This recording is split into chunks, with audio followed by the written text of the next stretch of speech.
ഓ, എന്തൊരു വിശപ്പ്! ഈ കാട്ടിലെ മരങ്ങൾക്കൊക്കെ എന്തു പറ്റി? ഒരൊറ്റ എണ്ണത്തിലും പഴങ്ങളില്ല. ഉള്ളതാണെങ്കിലോ ഉണക്കമത്തി പോലത്തെ പഴങ്ങൾ. എന്താടേ താൻ തനിയെ സംസാരിക്കുന്നത്?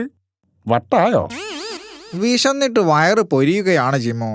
മരങ്ങളൊന്നും കായ്ച്ചത് കാണുന്നില്ല.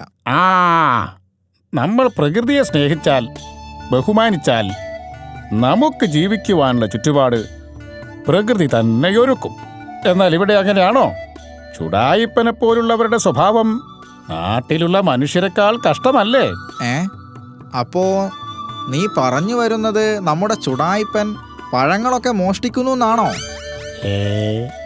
ഇവരാളൊരു മണ്ടനാണല്ലോ. എടാ പൊട്ടാ, നമ്മളിൽ പലരും പ്രകൃതിയെ ബഹുമാനിക്കാത്തത് കൊണ്ടാ ഈ മോശം അവസ്ഥയുണ്ടാവാൻ കാരണം എന്നാ ഞാൻ പറഞ്ഞത്.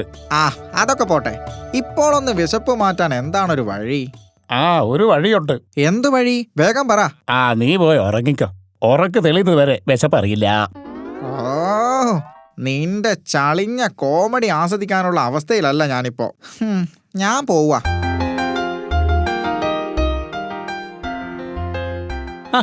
ഇതാര് കേളനോ? നിന്നെ കണ്ടിട്ട് ഒരുപാട് നാളായല്ലോ.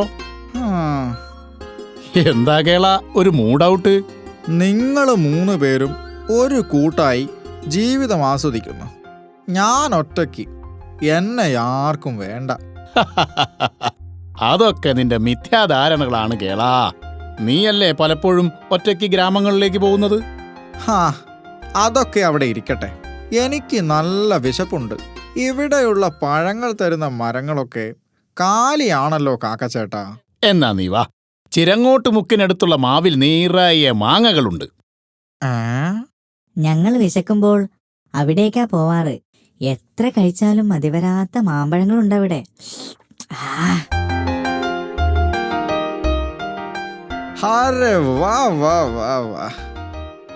ദാ വന്നു.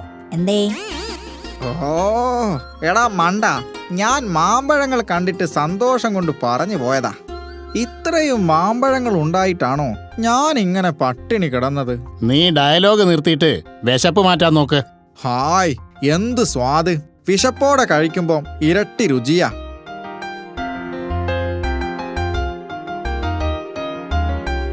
അല്ല, ഞാൻ എന്താണ് ഈ കാണുന്നത്? ഇവിടെ ഇത്രയും മാങ്ങകളോ? ഇത് സ്വപ്നമാണോ? എടാ കേളാ, നീ പരമാവധി വിശപ്പ് മാറ്റിക്കോ കേട്ടോ. 11 കണ്ട സ്ഥിതിക്ക് ഈ മാങ്ങകൾക്കിനി അധികം ആയുസ്സുണ്ടാവില്ല. വേഗം നോക്ക്.